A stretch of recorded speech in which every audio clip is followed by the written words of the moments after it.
네, 복잡한 투자를 쉽고 명쾌하게. 안녕하세요. 투자의 재발견의 윤경빈입니다. 자, 요즘 이런 얘기 많이 들으실 겁니다. AI 없이는 이제는 살아갈 수가 없다. 네, 그런 AI 시대에 이제는 AI가 헬스케어 시장에서도 대세가 되고 있습니다. 신약 개발, 로봇 수술, 의료 이렇게 모든 분야와 AI가 손을 잡으면서 새로운 또 성장 스토리가 쓰여지고 있는데요. 자, 오늘은 이렇게 빠르게 성장하는 메디컬 AI를 투자의 관점에서 자세히 짚어보도록 하겠습니다. 자, 그럼 오늘의 주제부터 먼저 만나보시죠. 강수민 캐스터입니다. 네, 지난달 서학개미들이 가장 사랑했던 종목 중 하나, 바로 워렌 버핏이 픽인 유나이티드 헬스였습니다. 8월 한 달간 3억 달러 넘게 순매수에 나선 모습이었는데요. 지난 4월만 하더라도 메디컬 케어 사업 관련된 사기 의혹이라든지 또 갑작스러운 CEO 교체 등 악재들이 겹치면서 주가가 반토막 난 상태였는데, 이런 상황에서도 버크셔 해서웨이와 다른 글로벌 헤지 펀드들은 유나이티드 헬스 집중 매수에 나섰고요. 헬스케어 섹터 자체에 대한 관심도 다시 커졌습니다. 또 헬스케어 안에서는 핫한 다른 키워드도 하나 더 있죠. 바로 비만 치료제입니다. 글로벌 비만 치료제 시장이 빠르게 커지면서 새로운 경쟁 국면을 맞이하고 있는데요. 노보노디스크 위고비가 시장을 장악해 왔는데, 일라이릴리의 마운자로가 본격 가세하면서 가격 전쟁도 치열해지고 있는 상태입니다. 또 AI 이야기도 빼놓을 수가 없겠는데요. 의료 메디컬 분야에서도 AI가 적극 적용되고 있습니다. 미국의 의료 AI 관련 기업에 투자하는 ETF도 7월 말에 새롭게 상장이 됐고요. 의료 데이터를 수집하거나 또 AI 수술 로봇을 개발하는 회사들을 담고 있는데, 잠시 뒤에 조금 더 자세하게 이야기 나눠보겠습니다. 최근 한 달간 좋은 흐름을 보여왔던 헬스케어 섹터, 이 상승세가 유지될 수 있을지 귀추가 주목되고 있는데요. 에보코에서는 헬스케어주들이 상대적으로 저평가가 되어 있고 기술주가 과열됐다고 판단하는 투자자가 늘면서 헬스케어로 눈을 돌릴 수 있다고 평가하기도 했습니다. 따라서 오늘은요, 헬스케어 그리고 메디컬 AI ETF 투자 전략을 전문가 두 분과 함께 세워보도록 하겠습니다. 네, 메디컬 AI ETF 시장에 대해서 오늘 자세한 얘기를 나눠주실 두 분을 모셨습니다. 자, 김승현 하나자산운용 ETF 본부장, 그리고 박현정 대신증권 연구위원 두 분 함께합니다. 어서 오시죠. 안녕하십니까. 네, 안녕하십니까. 자, 먼저 박현정 위원님께 좀 먼저 질문을 드려보도록 하겠습니다. 앞서 오늘 주제에서도 말씀을 드렸습니다만 8월 14일이었습니다. 워런 버핏이죠. 주가가 반토막 났던 이 유나이티드 헬스케어에다가 주가를 2조 원어치를 매수를 했어요. 그러다 보니까 이 효과로 인해서 주식도 11%가 상승을 했고요. 이런 현상이 좀 어떤 배경에서 어떻게 된 건지 좀 자세히 좀 얘기 좀 전해주실 수 있습니까? 네. 저희가 이제 13F 보고서라고 이제 미국 기관 투자자 중에서 운용 규모가 1억 달러 이상인 펀드를 운용을 하면 이제 매 분기마다 이제 미국 주식이라던가 아니면 채권, 파생 상품 같은 주요 자산군을 이제 공시하는 보고서가 있는데요. 네. 해당 보고서 통해서 이제 과거 워렌 버핏이 이끌었던 버크셔 해서웨이가 500만 주 이상의 유나이티드 헬스그룹 주식을 매수했다는 소식이 알려지면서 다음 날 주가가 10% 넘게 상승하는 모습을 보였습니다. 사실 이제 유나이티드 헬스그룹 같은 경우에는 이제 미국 최대 이제 민간 보험 기업이다라고 봐주시면 되는데, 병원이나 기타 헬스케어 관련된 기업들과의 가격 결정하는 과정에서 협상력의 우위를 가지고 있는 기업이다라고 봐주시면 되는데요. 이런 경제적인 혜자를 가진 기업임에도 불구하고 최근에 이제 단독적 소송에 대한 우려라던가 아니면 기타 이제 경영진 피격 아니면 법무부 조사 등과 같은 계속된 악재가 이어지게 되면서 주가는 다소 부진한 모습을 보였다라고 봐주시면 되겠습니다. 예. 그러나 이제 버크셔 해서웨이 같은 경우에는 이번에 기회가 오히려 이제 산업적인 실제로 경쟁력의 우위가 훼손됐다라고 본 것은 아니었기 때문에 오히려 저가 매수의 기회로 활용하는 기회로 삼았다라고 봐주시면 되겠습니다. 그 본질 자체는 그대로 살아있다. 네. 그 가치는 아직 네. 남아있다라는 얘기인데요. 근데 이렇게 규제 워런 버핏 말고도 보면 드러켄 밀러라든가 사우디 국부 펀드 같은 대형 기관들도 헬스케어 관련 종목들을 매수를 하고 있거든요. 네. 이런 효과 때문인지 나스닥 100에서도 많이 빠진 상황에서도 전체적으로 미국 상장의 헬스케어 ETF는 오히려 좀 상승하는 그런 모습을 보여주고 있는데, 네.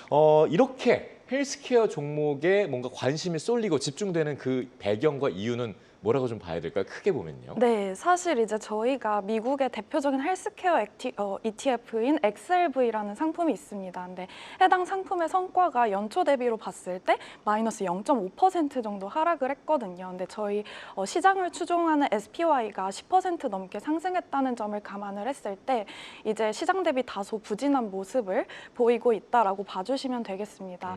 근데 저희가 이제 9월을 앞두고 이제 9월 FOMC에 기준금리 인하 사이클이 재개될 것으로 예상이 되고 있는데 예. 헬스케어 업종 같은 경우에는 이제 전통적인 경기 방어 섹터이면서 장기 금리에 굉장히 예민한 섹터입니다. 그래서 기준금리 인하 사이클이 재개가 된다면 장기 금리가 이제 장기적인 관점에서는 우하향될 수 있고 또 이제 저희 오늘 발표되는 고용 보고서를 봐야겠지만 여전히 이제 좀 미국 경기에 대한 우려는 남아 있는 상황이기 때문에 매크로적인 관점에서 여전히 저평가되었고 매크로 투자 환경이 이제 투자 매력도가 올라가는 국면이기 때문에 늘어나고 있다라고 봐주시면 되겠습니다. 네, 매크로적인 관점에 봤을 때도 헬스케어가 조금 저평가가 되어 있다라고 하셨는데 한번 본부장님께도 여쭤보도록 하겠습니다. 사실 헬스케어가 그동안 그렇게까지 주목을 받지 못해왔거든요. 그 이유가 좀 뭐라고 보실까요? 네, 크게 한 3가지 정도의 이유로 말씀을 드릴 수 있을 것 같습니다. 첫 번째는 바로 앞서 연구원님께서 말씀 주신 것처럼 이 기준금리 자체가 아직은 여전히 높은 수준에 있었기 때문에 헬스케어와 같은 그런 바이오 종목들에게는 좀 악재로 작용을 했습니다. 과거에 한 10년 또는 15년 동안에 이 헬스케어 주가와 그다음에 이 미국채 10년물의 금리의 움직임은 정확하게 반대로 움직이고 있습니다. 그 얘기는 금리가 인하를 하면 역시나 바이오나 헬스케어 섹터의 주가에 긍정적이었던 그런 상관계수가 거의 늘 적용이 되었기 때문에 이런 높은 수준의 금리가 좀 부담이 되었을 걸로 보고 있고요. 두 번째는 바로 이 개별 종목에 대한 악재입니다. 앞서 말씀드린 것과 같이 유나이티드 헬스케어 같은 경우에 자회사의 CEO가 피격당한다든지 아니면 실적이 지나치게 부진한 그런 모습을 보이면서 대형주의 실적이 좀 좋지 않으면은 그 전체 섹터에 좀 부정적인 영향을 미칠 수밖에 없습니다. 그래서 개별 종목에 대한 각각의 이슈가 두 번째라고 볼 수 있고 세 번째는 바로 트럼프 정부가 이 약가에 대해서 최대 250%의 관세를 매기겠다는 좀 충격적인 뉴스 발표가 있었습니다. 그래서 네. 전반적으로 헬스케어 섹터에 좀 안 좋은 영향이 좀 작용을 했었고요. 물론 이런 250%의 관세가 당장 하겠다는 건 아니고 유예 기간도 좀 주고 있고 현실적으로 좀 가능성이 높진 않습니다. 그런 측면들을 좀 고려했을 때 지금은 조금 이런 리스크에 대해서 좀 인지하는 분들이 많이 계십니다만 그 당시에 발표가 나왔을 때는 헬스케어 섹터 전반에 좀 부정적인 영향으로 작용을 하였습니다. 왜 저평가가 되고 있는지 명확하게 3가지로 저희가 좀 분석을 해봤는데요.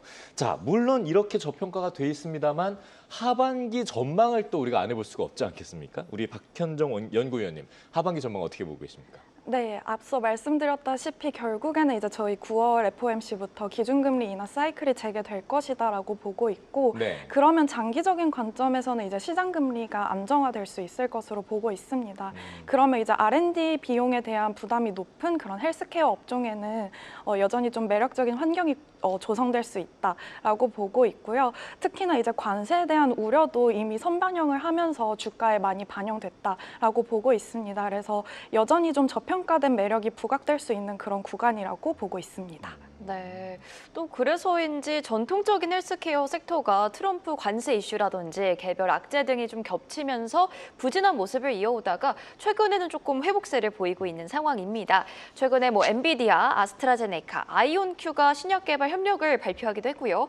AI를 활용한 신약 개발이라든지 또 로봇 수술 같은 기업들의 성장세도 높아지고 있는 상황이 연출되고 있는데 이런 부분은 좀 어떻게 보시는지 궁금합니다, 본부장님. 네, 우선 메디컬 AI 또는 기존의 메디컬 산업이 AI와 결합하는 것은 당연히 저희가 가야 될 길이고 그렇게 갈 수밖에 없다라고 저희가 생각을 하고 있습니다. 네. 사실 기술적인 이슈는 전혀 없고요. 기술적인 것들이 굉장히 빠르게 발전하고 있습니다만은 최근에 이런 제도적인 좀 한계가 있었습니다. 왜냐하면 메디컬 같은 경우 사람 몸에 들어가는 것이기 때문에 아무리 기술력이 좋다고 하더라도 이런 좀 완벽함이 좀 보장되지 않으면은 시행하기가 어려운 측면이긴 합니다만 최근 AI가 급격하게 발전함에 따라서 기술력이 굉장히 많이 올라오고 있고요. 그다음에 최근 같은 경우에 2025년 JP모건의 헬스케어 매년 한 1월 초에 열리는 네. 그런 대규모 컨퍼런스인데 그 주제가 바로 메디컬 AI라는 것을 저희가 확인하게 된 것을 보게 되면은 역시나 그 산업에 대한 성장성은 매우 높다라고 저희가 생각을 하고 있고요. 무엇보다 흔히 말하는 빅테크 기업들이 거의 대부분의 빅테크 기업들이 바로 자신들만이 가지고 있는 그런 기술력과 방식을 바탕으로 해서 메디컬 AI 산업에 뛰어든 것을 보게 되면 이 산업의 성장성은 매우 크다고 생각하고 있습니다. AI가 우리 삶에 이렇게까지 이제 들어오고 있다라는 얘기가 되는데요. 자, 박현정 연구위원님, 그러면요, 뭐 사실 이제 생각을 해보면 기존 AI들은 이제 뭐 반도체라든가 전력 이런 것들을 중심으로 좀 주목을 받았었는데 지금은 이제 헬스케어 영역까지 이렇게 확장이 되고 있는 모습 아니겠습니까? 네. 그에 따라서 뭐 헬스케어 섹터 중에서도 특히나 메디컬 AI 부분이 좀 더 주목을 받고 있는데 그러다 보니까 글로벌 빅파마나 뭐 빅테크 이런 것들도 메디컬 AI에 대한 투자나 이런 것들을 훨씬 도입을 많이 하려고 하고 있다고요? 네, 맞습니다. 네. 그래서 마이크로소프트 같은 경우에도 이제 AI 진단 도구인 이제 오케스트레이터를 새로 출시를 했는데 이 모델 같은 경우에는 이제 5개의 AI 에이전트를 통해서 이제 복잡한 사례를 판별을 할 때 이제 정확도를 높은 수준까지 끌어올렸습니다. 그래서 기존 전문의가 정확도가 20%대였는데 이 모델 같은 경우에는 80% 이상까지 올라온 상황이고요. 다만 이제 아직은 정식 임상에 사용되기 전 단계이고 향후 이제 코파일럿이라던가 빙 등을 통해서 서비스를 제공할 예정이라고 합니다. 네. 그 외에도 이제 뭐 다국적 빅파마 기업인 뭐 파이자라던가 아스트라제네카 같은 기업들은 이제 중국 AI 바이오텍 기업들과 함께 수십억 달러 규모의 이제 계약을 체결을 했는데요. 그러면서 이제 신속하고 또 저 비용 효율적인 신약 연구 역량 확보에 나서고 있는 상황이다라고 봐주시면 되겠습니다. 어쨌든 마이크로소프트는 여기서도 또 빠른 네. 발걸음을 보여주고 있네요.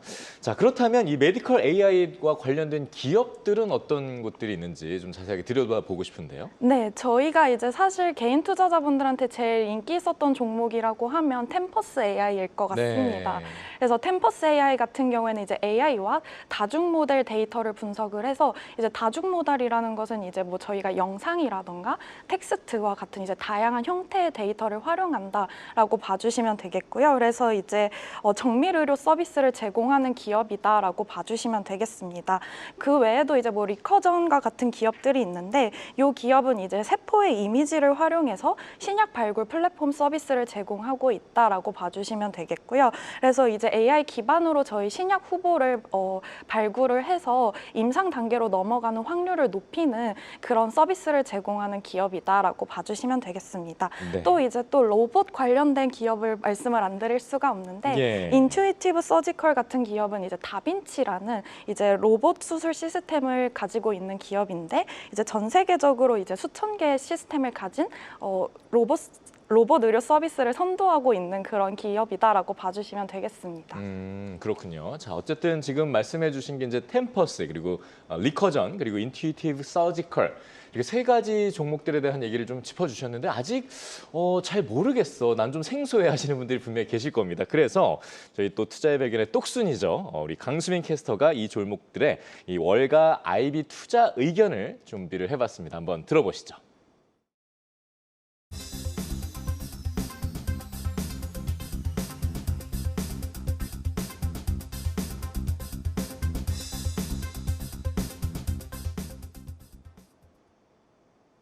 네, 메디컬 AI 관련주에 대해서 이야기를 나눠보고 있었는데요. 템퍼스 AI, 리커전 파마슈티컬스, 그리고 인투이티브 서지컬까지 세 가지 기업을 언급해 주셨는데 월가에서는 해당 기업들에 대해서 어떻게 평가하고 있는지 또 전망하고 있는지도 살펴보겠습니다.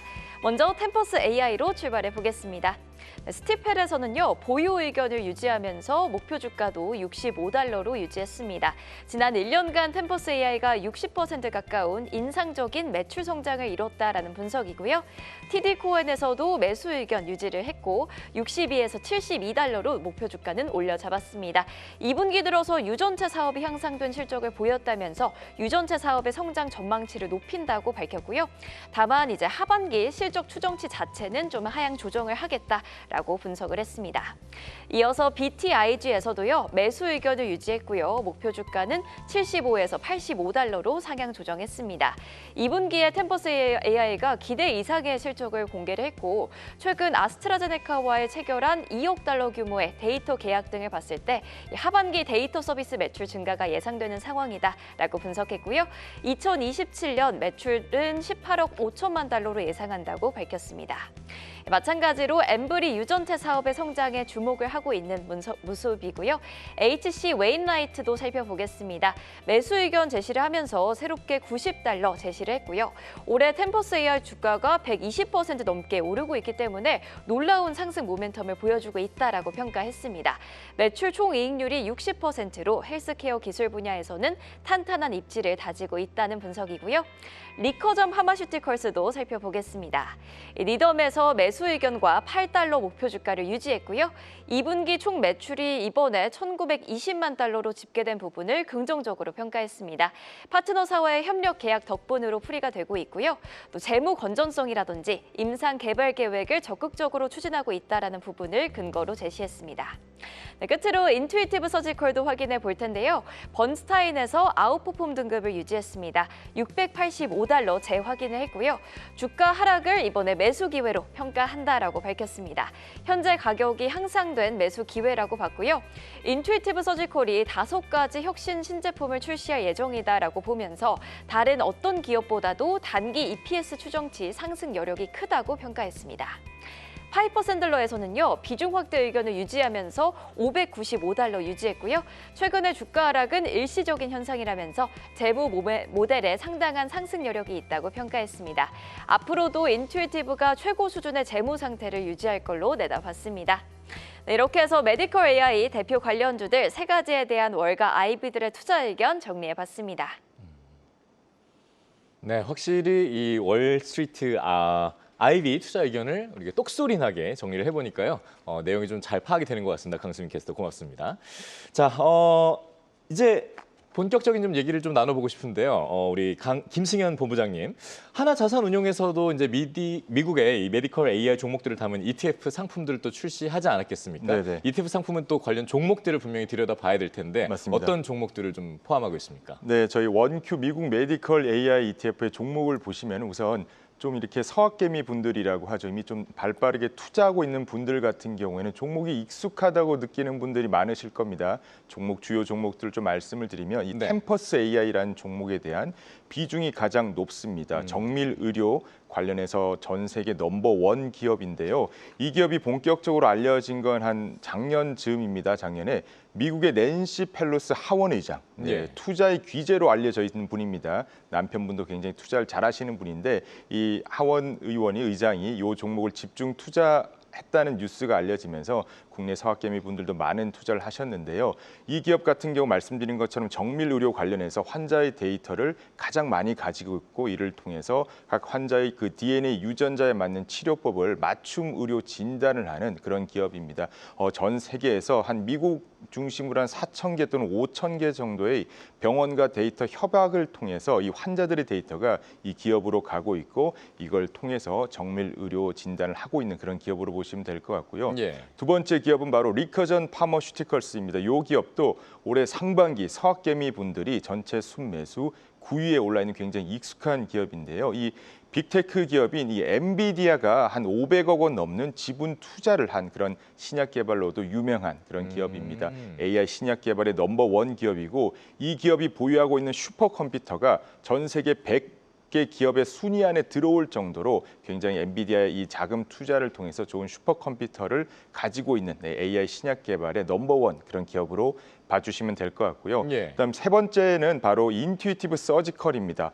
참고로 인투이티브 서지컬에 이 다빈치가 가장 많이 공급된 병원이 전 세계에서 바로 한국에 있습니다. 네. 네, 한국에 이 연대 세브란스 병원에서 전 세계 그 로봇 수술 기계가 가장 많이 보급된 그런 병원인데요. 그렇군요. 그렇다 보니까 인투이티브 서지컬 회장님이 네. 1년에 한 번씩은 반드시 한국에 오셔서 어. 네, 병원장님 한번 인사드리고 그렇게 가고 많이 있습니다. 팔아주셨으니까. 많이 네. 팔아주시죠. 네. 근데 인투이티브 서지컬의 로봇 수술 기계가 한 20억 원 정도 넘게 합니다. 근데 단순히 기계를 판매함에 따라서 수익만 발생하는 게 아니라 안에 있는 소모품들 계속 교체를 하고요. 소프트웨어 업그레이드를 통해 가지고 굉장히 매출이 한 번에 고정된 게 아니라 지속적인 매출이 발생한다. 이렇게 보시면 되고 이렇게 세 개 종목이 탑3를 가지고 있고요. 그다음에 나머지 종목들 같은 경우는 엔비디아라든지 아니면 아스트라제네카 또는 뭐 구글, 알파벳 같은 종목들도 좀 이 신약 개발과 연관된 그런 빅테크, 빅파마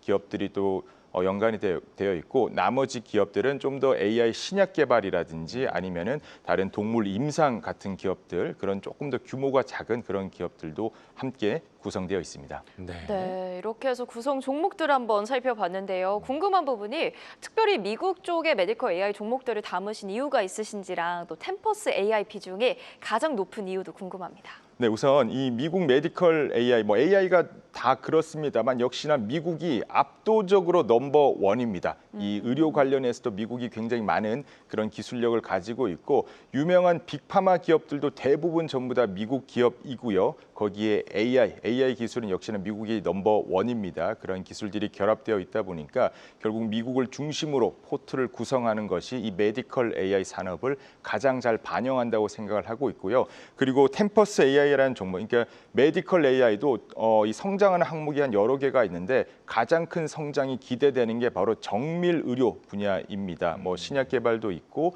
로봇 수술도 있습니다만은 그 중에서 정밀 의료가 가장 큰 성장을 받을 것으로 예상을 하고 있고요. 지난 7월 30일 날 이 트럼프 행정부가 이 보건복지부와 도지라고 하죠. 그 정보효율부가 트럼프 대통령이 있는 그 자리에서 빠르면 내년 초부터 미국은 정밀 의료를 적극적으로 도입하겠다라고 한 50여 개의 빅테크 기업, 11개의 미국 병원을 다 모아놓고 발표를 했습니다. 그런 정책적인 그런 지원들을 보게 되면은 예. 역시나 이 산업의 성장성, 그다음에 개별 기업들의 독보적인 경쟁력을 보게 되면은 이 템퍼스 AI라는 기업이 독보적인 수혜가 예상돼서 가장 많은 포트로 편입하게 되었습니다. 그런 이유에서 이렇게 이제 편입을 하셨다. 네. 충분히 좀 매력 있는 설명이었던 것 같고요. 자, 그러면 이렇게 이제 저희가 설명 들어봤는데 메디컬 AI ETF 이제 국내 상장 상품하고 그리고 미국 상장 상품을 좀 비교를 해보고 싶습니다. 우리 박현정 연구위원님, 뭐 수익률이라든가 편입 종목 어떤 차이들이 좀 있을까요? 제가 리스트를 몇 개 좀 가져와 봤는데요. 예. 국내에 상장된 헬스케어 관련된 ETF로는 굉장히 다양한 상품들이 있습니다. 그래서 제일 큰 상품 같은 경우에는 이제 코액트 바이오 헬스케어 액티브라는 상품인데 이 상품 같은 경우에는 이제 국내에 상장된 이제 헬스케어 관련된 기업들을 담고 있다라고 봐주시면 되겠고요. 네. 그 밑에 이제 저희 타이거 차이나 바이오테크 솔렉티브라는 상품이 있습니다. 그래서 이 상품 같은 경우에는 중국에 상장된 바이오테크 기업들 위주로 담고 있다라고 봐주시면 되겠습니다. 최근 중국 증시가 좀 반등을 하면서 이제 중국의 이제 전략 산업 중에 하나인 바이오 기업들의 반등세도 무서운 상황인데 그러면서 최근 성과도 굉장히 우수하게 보이고 있다라고 봐주시면 되겠고요. 그 밑에 이제 타이거 미국 나스닥 바이오 상품 같은 경우에는 미국 증시에 상장된 이제 바이오테크 기업들 위주로 담고 있다라고 봐주시면 되겠습니다. 네. 그리고 이제 또 저희 옆에 계시는 존경하는 김승현 본부장님께서 계시는 하나자산운용에서 운영하고 있는 원큐 메디컬 AI 액티브가 이제 AI 관련된 기업들을 담고 있어서 굉장히 이색적인 상품이다라고 보고 있고요. 네. 한 달 성과도 굉장히 우수한 모습을 보여주고 있습니다. 그 외에는 이제 뭐 키움자산에서 운영하고 있는 미국 블록버스터 바이오테크 의약품 같은 상품들이 있고요. 그 외에 이제 미국에서 상장된 ETF 같은 경우에는 또 미국에 상장된 이제 바이오테크에 투자하는 그런 다양한 상품들이 있습니다. 그래서 가장 대장격인 상품은 티커가 이제 IBB라고 해서 아이쉐어즈에서 운영하고 있는 바이오테크놀로지 ETF이고요.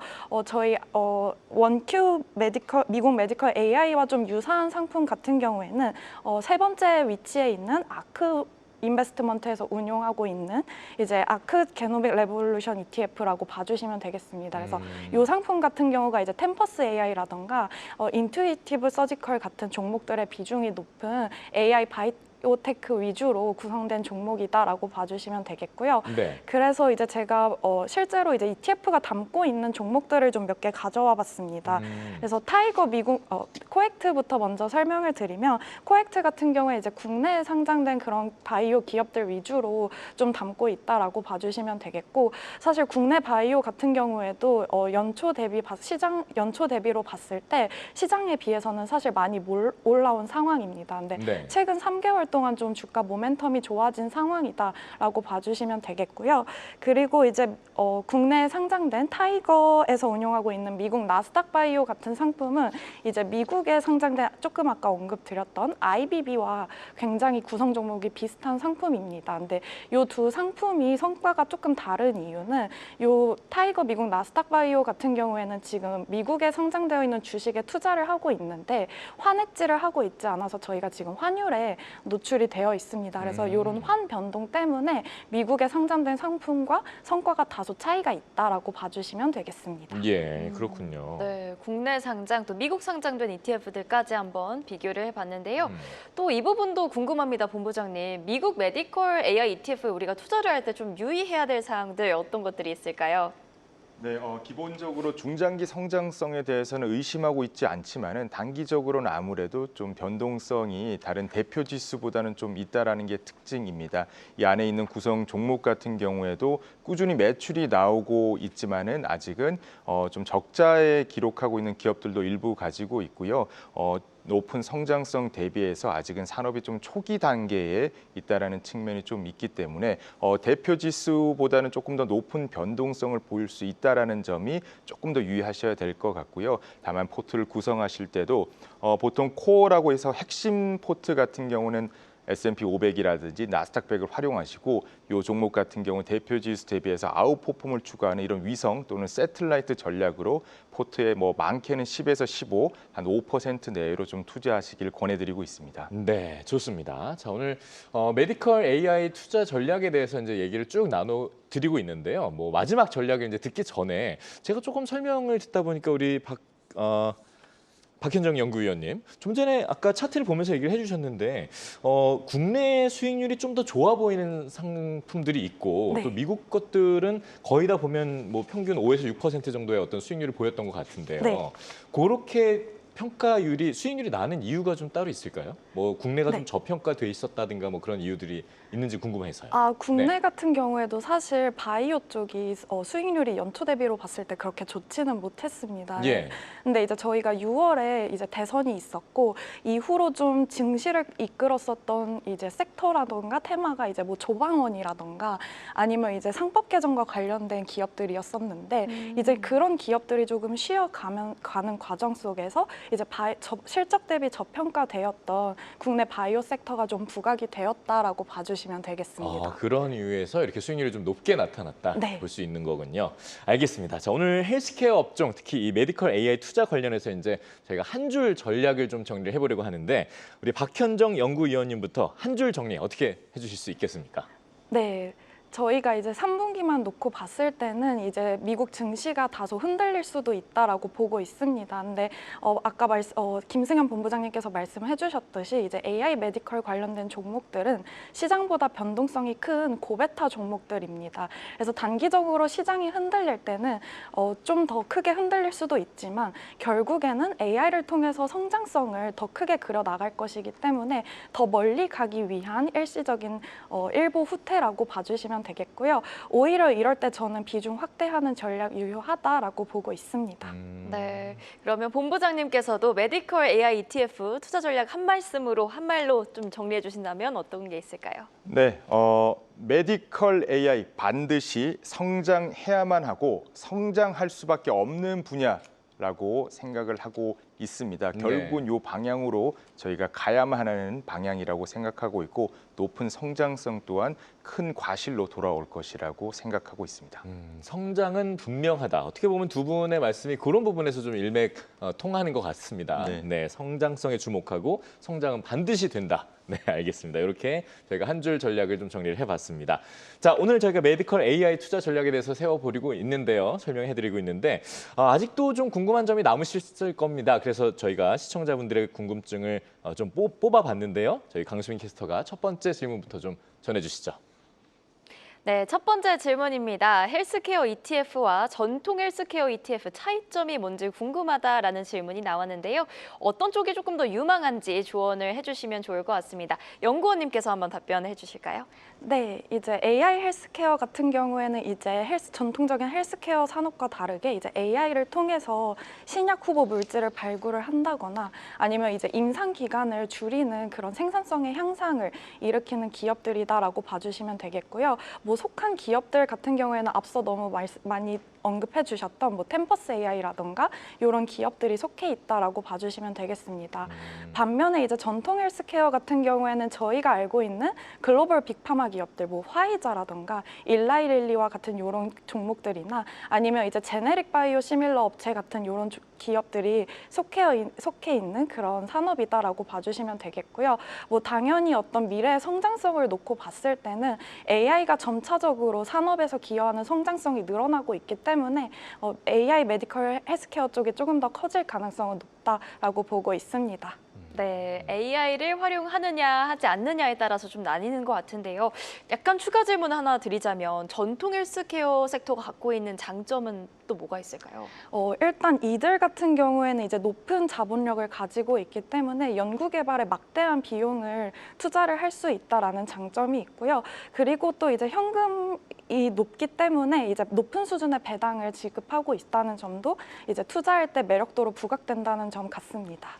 네, 그렇다면 두 번째 질문으로 한번 넘어가 볼 텐데요. 이제 미국의 메디컬 AI 기업에 직접 투자하는 것에 비해서 ETF로 접근하는 것의 장점이 무엇인지 궁금하다라는 질문이 또 있었습니다. 네. 이 부분은 본부장님께 여쭤보겠습니다. 네, 우선 하나의 종목에 투자하는 것보다는 이렇게 여러 ETF로 투자하게 되면은 이 산업의 성장성을 온전히 갖고 갈 수 있습니다. 그러니까 한 종목에 투자했을 때 리스크라고 하면은 이 종목 말고 다른 종목이 좀 더 잘 되었을 때 좀 그 종목에 대해서 소외를 받을 수 있습니다만은 ETF를 통해서 성장할 수 있는 메디컬 AI 산업 전체 꾸러미에 한 번에 더 투자를 하게 되면은 리스크도 개별 종목 선택에 대한 리스크도 해지할 수 있고요. 산업이 성장함에 따라서 그 수혜도 함께 누릴 수가 있기 때문에 그런 측면에서 ETF를 통한 분산 투자, 산업에 한 번에 투자한다는 점, 그리고 조금 계좌 단위로 보게 되면은 이 연금 계좌, 연금에서 ETF 투자 굉장히 많이 하시는데요.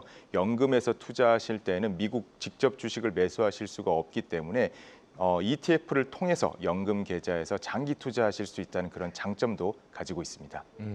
자, 이렇게 해서 저희가 시청자 여러분들의 궁금증까지 정리를 해봤습니다.